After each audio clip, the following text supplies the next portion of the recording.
The Hub on Hollywood, an iHeartRadio podcast. I'm your co-host, James Rojas. And I'm Jamie Blanco. On this week's episode, big box office weekend for Beetlejuice Beetlejuice. We have a non-spoiler review for the sequel, 36 years in the making, over nearly 4 decades. Yeah. Crazy. Is it good? We'll get into it. A Supreme Court justice talks about being a theater scene partner with none other than Matt Damon.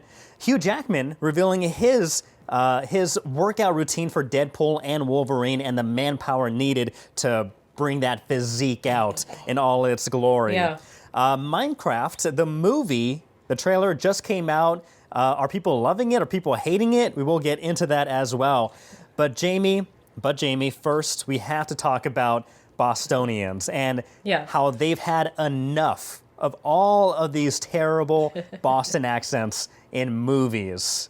I think that's a famous, I don't know what, you don't want to call it a trope, maybe just a common belief that every movie based in Boston and around Boston and New England, those actors, they're very likely not from around here. And when they try to act like they are, it's not believable because that Bostonian ear is sharp, wicked sharp. And there's no fooling them, right? Right, there's no fooling them. Just like when we try to do the Boston accent. And here's another thing, James. Look, not everybody who lives in Boston has an accent. That is true. Not everybody has a super thick accent. Like, chill. Yeah. And you know what kind of grinds my gears a little bit? What grinds your gears? Grinds my gears, okay? Is that even the people who are from Boston, like the Matt Damons and whatnot, they get in there, they come on, and they make their Boston movies ad nauseum, and sometimes their accent is terrible. Or heightened it's just to another level.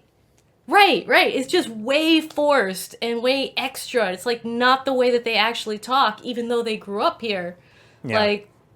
It's like, why are we laying on thick? Why are we sometimes painting I think that on? You have to play that role because, people have an idea of what Boston is, what it sounds like, what it smells like, tastes like. And so I think, you got to give the people what they want or what they expect. So maybe if you do have that subtle Boston accent, then people are like, oh, they're not from Boston or, whatever. So maybe that's why they had to lay it on thick. So so it's, Who's the other one? For a mass audience.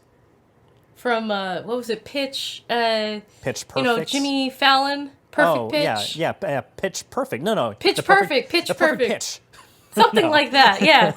Jimmy Fallon. I remember that accent being pretty terrible. Drew Barrymore, Jimmy Fallon. I'll be honest, I have not seen that movie. I've heard it's like a cult classic. Like, there are some people who absolutely adore it. Yeah. Yeah. I haven't seen it, but... His character's kind of problematic, but... But, I mean, yeah, it's a cult classic. But, again, it's like, laying it on a little too thick. And I compare all of the Boston accents to the gold standard, which is my father-in-law. My father-in-law has a legit accent. Has a legit, he's a townie. He grew up here. His whole, all of the generations grew up here. He worked his whole life in a factory. Like, when I met him, sometimes there were times that I didn't know what he was saying. Yeah. He's like, Jesus Christ, Jimmy, you gotta go do the car in the garage and the this and that. And I'm like, what? Repeat yourself slower this time and enunciate. Yeah. But look, also, guys, you cannot park your car in the Harvard Yard. There's no parking there, okay? You get towed, you get, Take the T. It's a grassy knoll, thing. Don't do that. But, I don't know. So what does this article, criticize? Is there a list? Yeah, so the Boston Globe, they came out with a video report talking to people on the street, Bostonians, about what are some of the most authentic sounding Boston accents in movies, which ones are frauds, which ones work, which ones don't. And so we have a list of some good and bad ones. The first one that was mentioned as being among the worst offenders of the Boston accent is The Perfect Storm. Starring, I believe, Mark Wahlberg. I think Mark Wahlberg's in there, but also John C. Reilly's in there. George Clooney's in there. Yeah. Obviously, based off the real life story of a fisherman based off of Gloucester who passed away during this horrendous storm. You could say the perfect storm. And so, but that is among the worst offenders when it comes to this list. The town, specifically Jeremy Renner, said to be really good. They say Jeremy Renner did a really, really good Boston accent. And so that's really good. The Departed, a lot of great accents in that. However, one person did say Alec Baldwin can't do a Boston accent, which is surprising because I feel like he's one of the most, he's a chameleon when it comes to voices and whatnot. So I'm surprised that he made the list of bad Boston accents. Mm-hmm.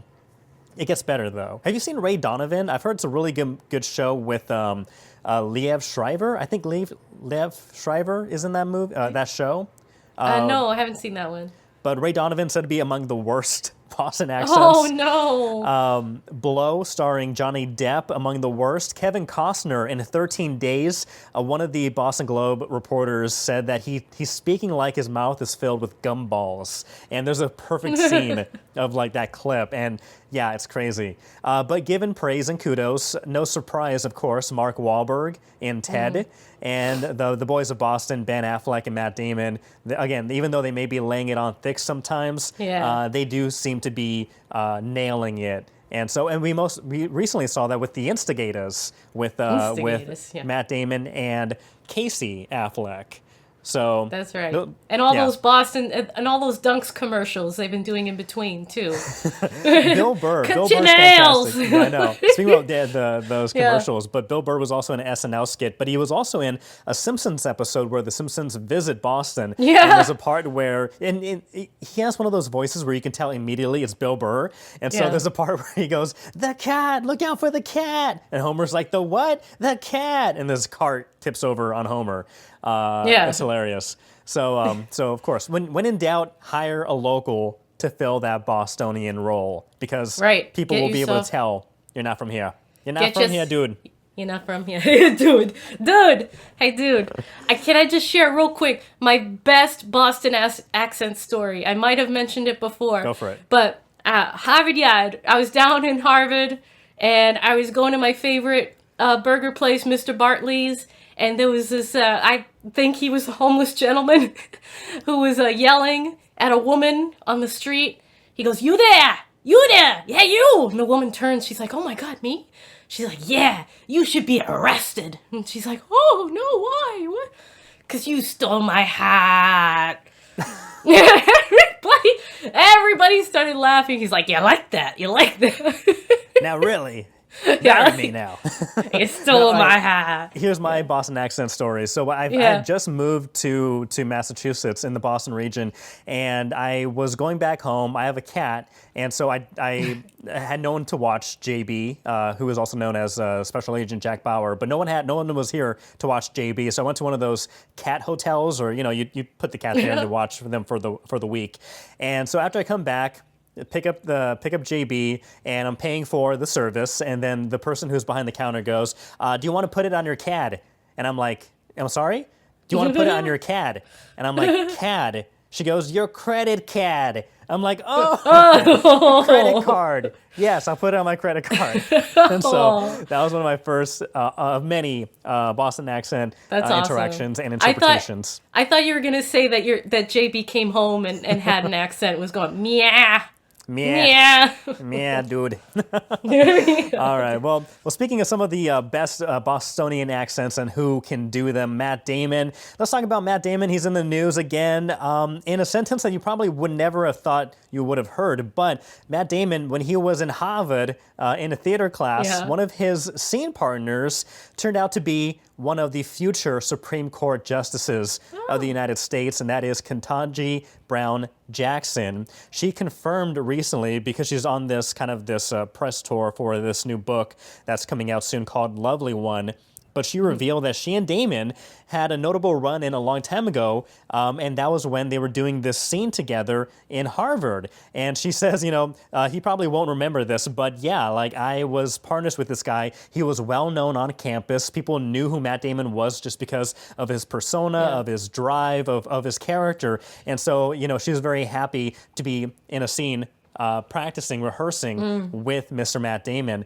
And Matt, he actually brought this up a couple years ago, and he actually said that I guess some investigator, tied these two when this came out, saying, a couple years before, saying, hey, did you know that Brown was also in your class? Ketanji Brown Jackson was in your class. And he goes, oh, I don't remember. And, like she said, he probably doesn't remember because he ran into so many people back in college, and this is years ago. So, no surprise.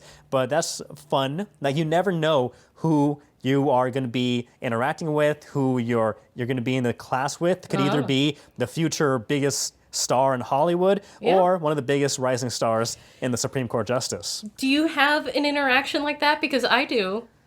At the top of my head, no, but I'll let you go. Okay. I went to college. First time I went to college, I went to Florida International University in Miami, and I was in newspaper with Oscar Isaac's brother. Oh. And I have a distinct memory of this dude introducing me to his brother. And he had like a little beanie on, and he was like disheveled and didn't really talk to anybody, and he kind of seemed like a pothead. And he's like, oh yeah, this is my brother Oscar. And like he's just like, so like he didn't even really talk. I'm like, oh, he looks like he looks like Say he's it. high. So looks like a beatnik.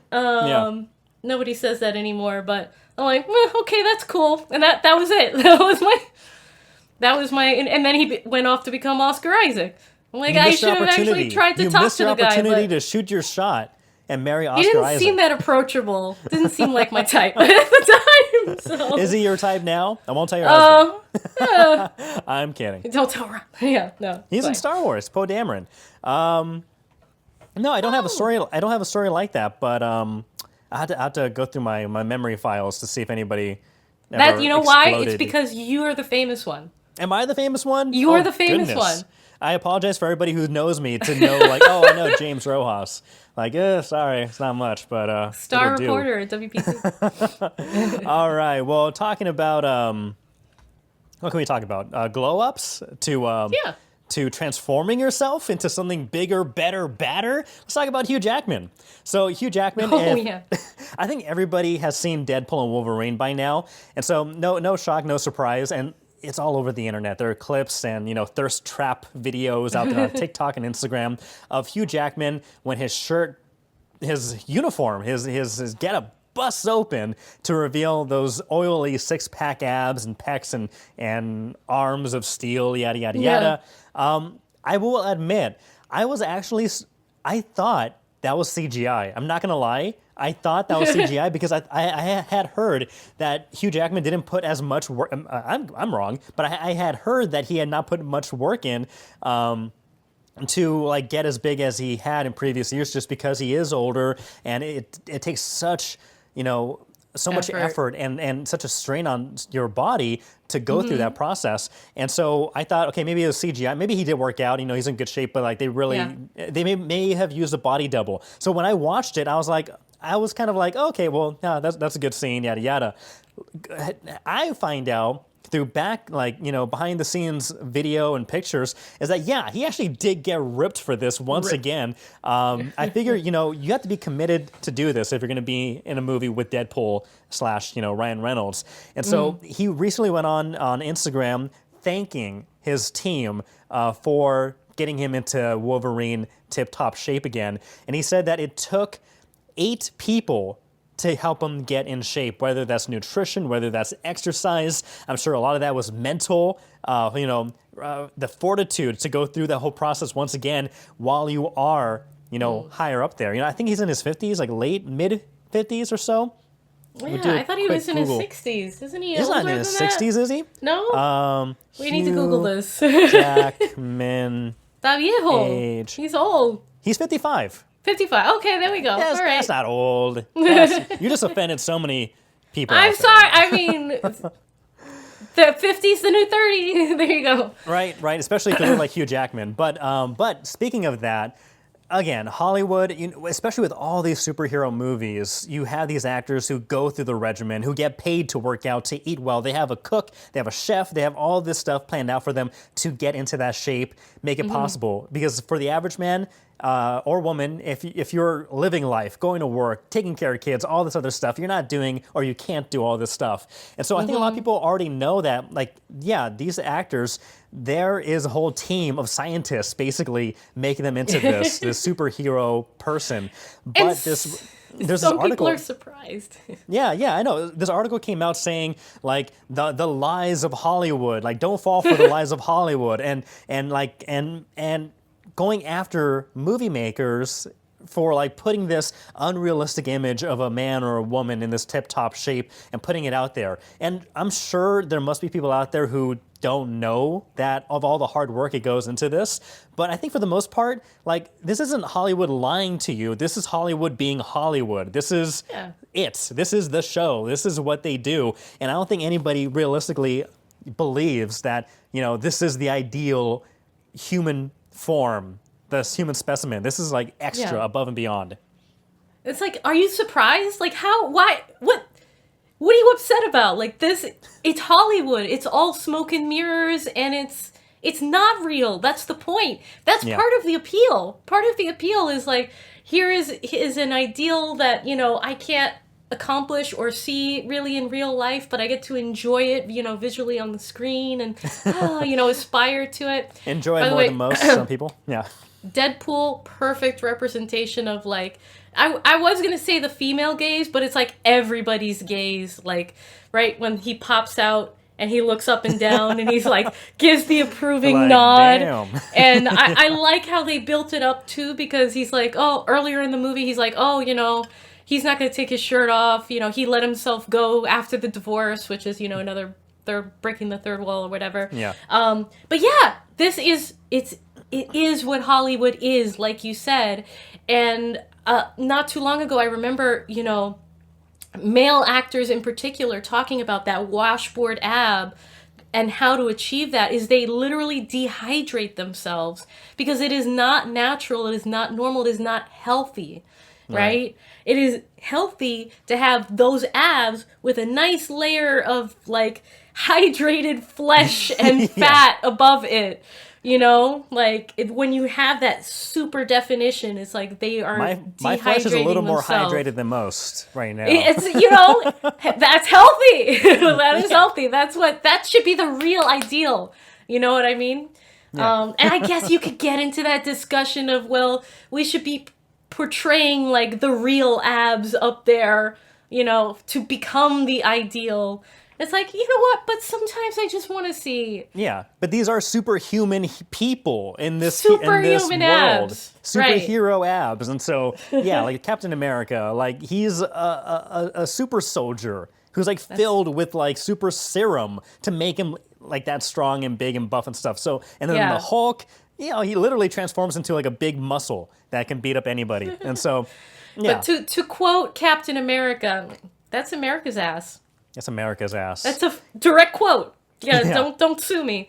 And but Hugh Jackman, those where are do you Australians' abs. Yeah, exactly. Where do you fall on the spectrum? Do you think that Hollywood should just continue being Hollywood, or do we need to change what we're seeing on the screen?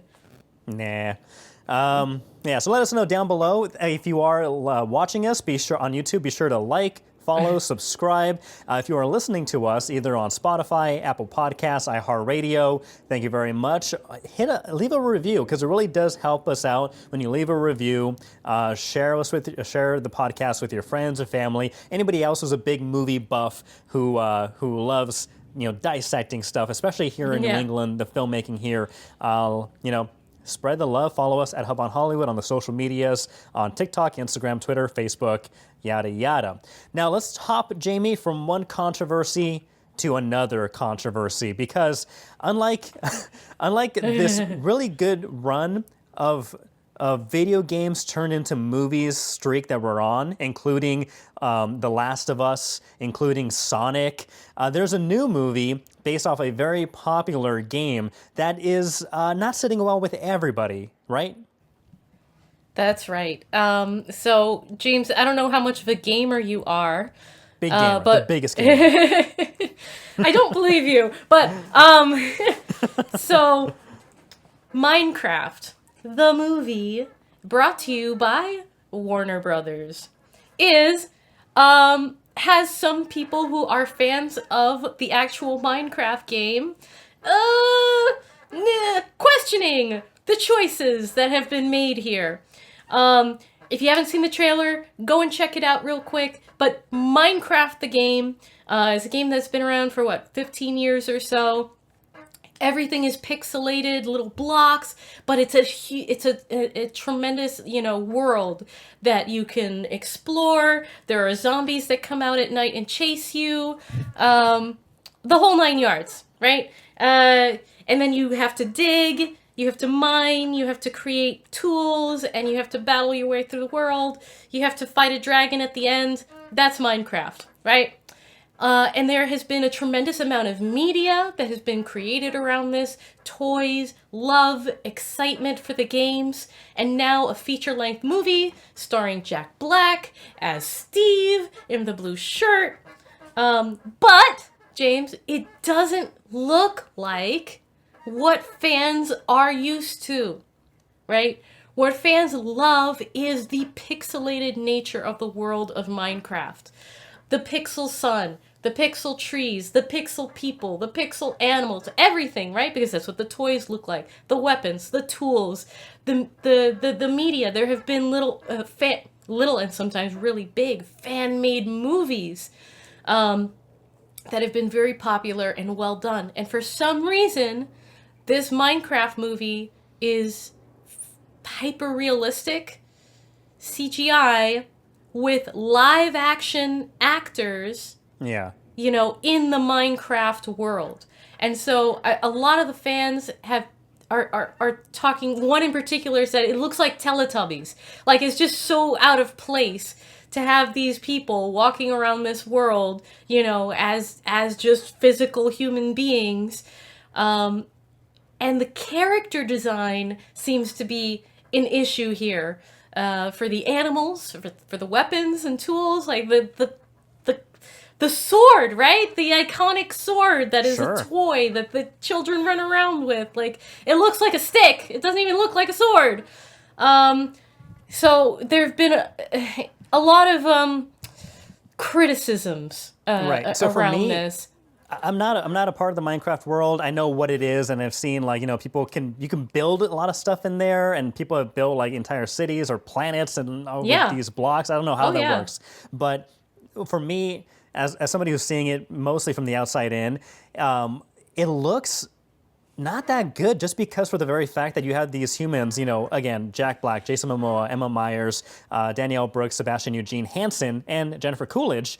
They're green screen acting, where they're the only thing that's real, and so everything else obviously is CGI, and they look like they're literally standing in front of a green screen. And green screen technology has come very far, and you can do a lot with it if it's used very well. But here, it looks like they just walk in front of a green screen. You have all this stuff around them, and I can't imagine how hard that must be to be an actor and try to convey emotion, real emotion, or something interesting with that. I wish the studios would stop doing this. I wish they would stop doing this. Unless you're James Cameron, it doesn't work. But even James Cameron has as much practical in there as humanly possible to give the actors something to work off of. Yeah. And, the upcoming Snow White, and I think just everything. I don't know why we are reviving, like, the early 2000s way of making movies. Right? It didn't work then. It doesn't work now. I don't care how far CGI has come along. The audience can't connect to it. Which brings me to my next question, James, is who is this movie for? Is it for general audience kids? Or is it for people who are actual fans of Minecraft? Because I don't think they're hitting the mark for either audience. Right.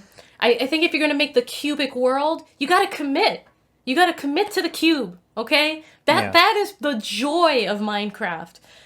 You got to commit with the character design. So it also reminds me of Sonic, and I think a lot of people have mentioned this too. Is like the original design of Sonic was so horrible that the fans like revolted and got the studios to redesign Sonic, and Yeah. redo the movie before it came out.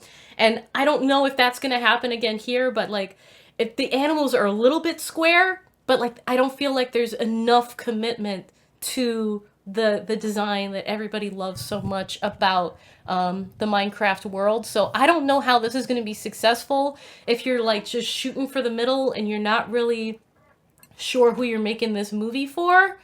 And I also don't want it to feel too much like Jumanji. Again, like you just operating in a green screen world, and I can't connect. It doesn't land for me. I really don't like that.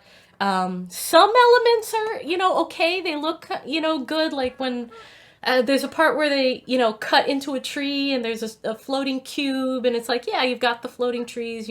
There's a crafting table. Like the elements are there for fans of the game and people who actually play it. But I have watched an embarrassing amount of hours of Minecraft fan videos and fan creations of stories and feature-length movies that people have created on YouTube that I think look better.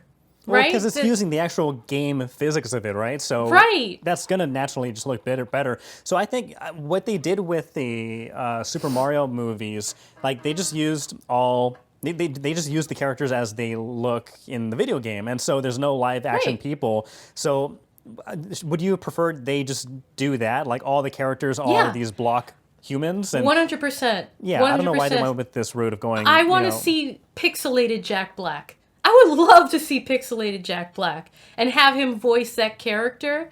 And there are ways to make the characters pixelated, but still expressive, right? Still give them expressive eyes and faces, but pixelated bodies. Like, there are fans that have done it and proven that you can do it, without it having to be whatever the heck this is. So yes, to answer your question, definitely, I want to see pixelated CGI Jack Black and Aquaman for some reason with the bad hair in the movie, and instead of anything live action. Like I either commit or don't commit. Like that's my issue with it right now. Yeah, do or do not. There is no try. Right. Well, let us know what you think about Minecraft the movie. The trailer came out recently, and yeah, the internet is ablaze with opinions. Let us know what your opinion is down in the comments. And will people see this movie? Will it work? Will it not? Will it flop? Will it bust? Break? I don't know what happens in Minecraft. All right, Dr. Seuss. Yeah, there you go. We'll figure it out. But speaking of something that is working, apparently, is Beetlejuice Beetlejuice, the long-awaited sequel to the 1988 Tim Burton film. Already this weekend, the opening weekend, including the preview premieres, this movie is expected to make between $100 and $110 million in its first weekend. That's more than I believe the first movie made in its entire run at the movie theaters back in '88. So that's really impressive. But Jamie, you and I watched this movie. Again, just going over the story. After an unexpected family tragedy, 3 generations of the Dietz family return home to Winter River. Still haunted by Beetlejuice, Lydia's life is turned upside down when her rebellious teenage daughter Astrid discovers the mysterious model of the town in the attic, and the portal to the afterlife is accidentally opened. With trouble brewing in both realms, it's only a matter of time until someone says Beetlejuice's name 3 times, and the mischievous demon returns to unleash his very own brand of mayhem. Starring Michael Keaton, Catherine O'Hara, Winona Ryder, Jenna Ortega, Willem Dafoe, Danny DeVito, and Monica Bellucci. Jamie, I have several thoughts about this movie, but I will say, despite there being a few issues with this sequel, I do think this is a very fun movie that most fans of the original film will like. That's why I'm giving it a 3.8 out of 5 stars, because it is fun. However, it could have been more focused and could have been better. What are your overall thoughts? Yes. So I agree. I felt it was really fun, There were really satisfying moments for me in this. It felt very Yes. true to the original. All of the characterizations I felt were spot on, especially with the family, the Dietz family. Um, a great addition to the story, demented in really delightful ways. However, I feel like it goes too far. I think it gets a little too demented, it gets a little too twisted in some parts. Um, there are some parts of the story that are maybe not necessary or not as satisfying. But I think overall, the overall sense of the movie is you're going to get something. If you are a fan of the original, good news for you. This is going to be a movie that you enjoy, and you are going to come out with overall happy at the end of your cinematic experience with Beetlejuice. I hope that there is a sequel just to tie up the loose ends and plot holes that do occur in this film. Yeah. Because I feel like if there isn't a sequel, then this lands a little bit more flat than I would have hoped for. But we shall see. All signs indicate that this is going to there is going to be another film. So overall, I feel like Beetlejuice will return. yes, yeah, the ghost with the most. I think he's not done with us or the Dietz family. I give it a solid 8. No, 7.5 out of 10 shirtless Kylo Rens on my meter. No, that's pretty good. And again, this is the non-spoiler part. We will be releasing a spoiler review going into the things that we like and really don't like about this film, why it works, what some things don't work. But I will say that the standouts for this film, I think, are Willem Dafoe. He was a very fun character who I wanted to see more and more on the screen, and every time he popped up, I was grinning. Michael Keaton, he comes back. He does not skip a beat. He is right back in those pinstripe jacket and pants and shoes and whatnot, and he is fantastic. He actually appears more, time-wise in this movie than in the original film. However, it's still not too much where you get tired of the character and you're annoyed of his eccentric characters, if you will. Catherine O'Hara, she was fantastic in this movie too. She was like one of the standouts, my favorite parts of this movie, because her character is so over the top and grandiose and flamboyant in the best possible way. So she was very good. Like I said, there are issues that I have with this film, but the strong cast, the supporting cast, really does hold this movie together and keeps you entertained throughout. And if you want to be entertained, I'm just going to mention real quickly, and if you want to be entertained by a little bit of James's unyielding rage, check out our spoiler review, because there's just one thing in particular that Buckle up. blows his brain a little bit, the steam out of the ears and everything. It's going to be really fun. So check out that spoiler review after this. After you've seen the movie, be sure to clicky on that. Absolutely. I will continue to say that I'm not sure if this is a spoiler, but Willem Dafoe's character, is that a spoiler describing what he is? Who he is? I'm not sure. We'll hold that for the spoiler review. But okay. His character, he just chews up every scene that he's in, and I love it. The set design, we talked about the practical effects and how Tim Burton really wanted to go back to and hold on to the same vibe and aesthetic as the first film did. And I think that was very well accomplished, very much accomplished. Now, there is CGI, of course, throughout this film, but it's not over the top. It blends in very well. And I think just the world of, the world where the real world is set, but also the afterlife. I want to explore more of that area, more of that space, and so I think that was really, and we do get more of that in this film compared to the first. So I thought that was really great. A lot of fun deaths, a lot of cool scenes, or post-death scenes, I suppose. So that was good. There was a good twist in there that I didn't necessarily see coming. Again, Catherine O'Hara, she's great. So. Overall, this is a big movie. Speaking about Tim Burton, he now has a star on the Hollywood Walk of Fame. Did you hear this, Jamie? Yes, yeah, and it's right in front of like a costume shop, right? There on the Hollywood Walk of Fame. Yeah. So of course he I was did. So accompanied good for by him. good for Tim Burton. He was accompanied by Michael Keaton, Danny DeVito, and Winona Ryder. So kudos to them. All right, James, and another one of my favorite parts, okay, one of my very, very favorite parts of when we get to review these movies is when we get to see the locales and the people and the actors and the talent of New England in it. Because the famous Beetlejuice house, right, is built back in its original location in East Corinth, Vermont, where I got to spend a day as an extra. Hanging out with Catherine O'Hara and Jenna Ortega and Justin Theroux and all of them out in the funeral scene. So that was a very, very cool experience. It almost didn't happen because it happened right between a hurricane that caused just historic damage and flooding in the town the day before filming started, and the actors' strike that began a day after. So they only got 1 day of shooting. It was like a 16, 17-hour day that they shot in East Corinth, Vermont.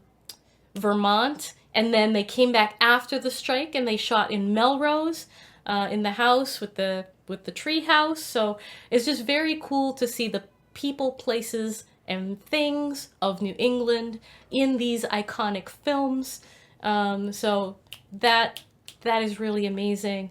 And that statue, James, with the claw arms that comes out, that's so iconic. Stolen off the set days after the actors' strike began. So if you're in this region, where is it? Who did it? Send your tips to the Hub on Hollywood. And I'm pretty sure there's a reward. We can split it, Excellent. No, but yeah, overall, this was a very fun movie. We will check out our spoilers, which we're going to be getting into soon, but we'll do the movie magic of editing, and you can watch that later, but go into the details of what we like and don't like. But let us know what you think. What are your thoughts on Beetlejuice? Do you think there should be a Beetlejuice? Dun, dun, dun, dun, dun, dun, how it shakes, things fall off the walls. Yeah, overall, I liked it. Be sure to check out our spoiler review of Beetlejuice. We get right into it, the nitty-gritty. It's fun. The emotions are raw. It's wild.